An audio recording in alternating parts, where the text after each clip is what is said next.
Assalamualaikum warahmatullahi wabarakatuh. Perkenalkan, nama saya Saiful Anwar dari kelas A5 PJJ PAI. Di sini saya akan menjelaskan tentang sedikit bacaan gharib yang ada di dalam Al-Quran. Di dalam Al-Quran terdapat ayat yang cara membacanya itu tidak biasa. Bacaan ini disebut dengan bacaan gharib. Menurut bahasa, gharib itu berasal dari kata ghoroba yang artinya asing. Sedangkan menurut istilah hukum, bacaan gharib adalah bacaan yang tidak biasa di dalam Al-Quran karena samar, baik dari segi huruf, lafal, maupun maknanya.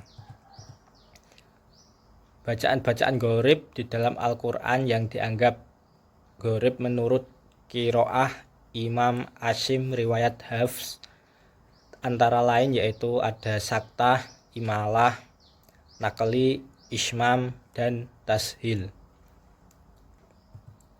Bacaan gharib yang pertama yaitu saktah.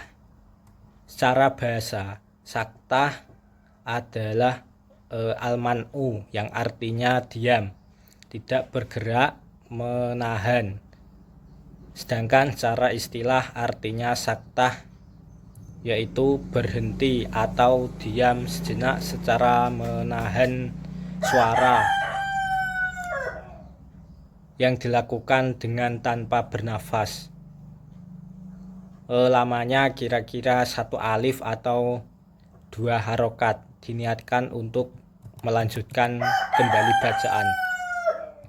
Di dalam Al-Quran, bacaan saktah itu hanya ada 4, yaitu terdapat dalam surat Al-Kahfi ayat 1 yang berbunyinya walam yaj'allahu iwaja qayyiman liyundira ba'san syadida. Yang kedua yaitu dalam Quran surat Yasin ayat 52, yaitu mimmar qodina hada.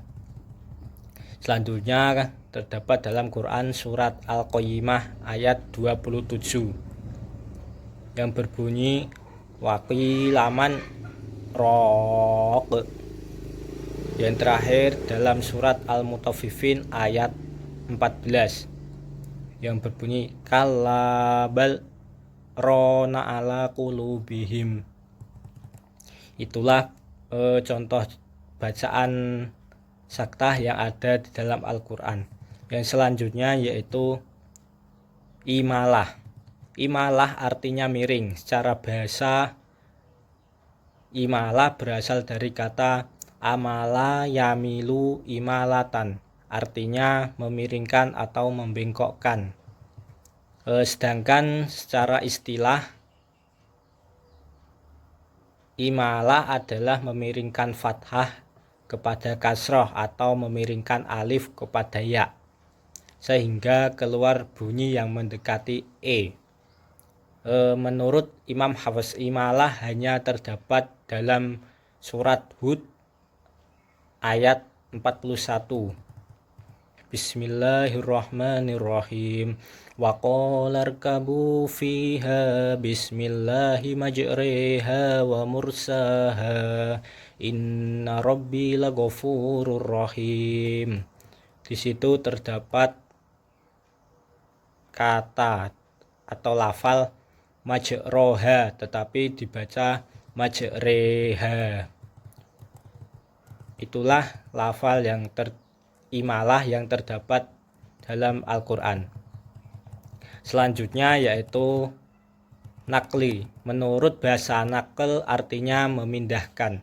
Sedangkan secara istilah memindahkan harokat suatu huruf kepada huruf lainnya ketika dibaca, tetapi tulisannya tetap.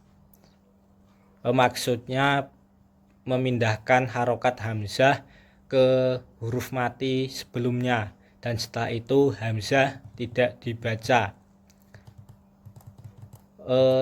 Lafal nakal terdapat dalam Quran surat Al-Hujurat ayat 11, yaitu di situ lafalnya yaitu bi'sal ismu, tulisannya bi'sal ismu tetapi dibaca bi'salismu. Itulah lafal nakal yang ada di dalam Al-Quran. Selanjutnya yaitu ismam. Menurut bahasa, ismam artinya moncong atau monyong. Sedangkan secara istilah, ismam adalah memonyongkan dua bibir tanpa bersuara dan bernafas untuk mengiringi huruf yang bersukun sebagai isyarat dhammah. Dalam Al-Quran, ismam terdapat dalam surat Yusuf ayat 11 yang berbunyi Bismillahirrahmanirrahim. Qalu ya abana ma laka la ta'manna ala Yusuf wa inna lahu lanasihun. Kalimat yang terdengar la ta'manna, keberadaannya ismam dimaksudkan untuk memberitahukan harokat asli dari lafal yang diismamkan, namun pemberitahuannya tersebut hanya untuk orang yang melihatnya, bukan untuk orang yang mendengarkan. Yang selanjutnya yaitu tashil. Secara bahasa, tashil artinya memberikan kemudahan atau keringanan. Sedangkan menurut istilah, tashil adalah meringankan ucapan untuk mengeluarkan suara antara hamzah dan alif, atau dengan kata lain tashil bermakan mempermudah bunyi hamzah. Lafal tashil itu terdapat dalam Quran surat Fussilat ayat 44, yaitu a'jamiyun.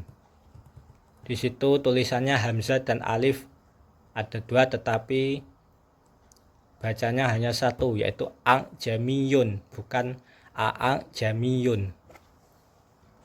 Itulah bacaan gharib yang terdapat dalam Al-Quran menurut qiraah Imam Asim riwayat Hafs. Itulah penjelasan sedikit dari saya, kurang lebihnya mohon maaf. Wassalamualaikum warahmatullahi wabarakatuh.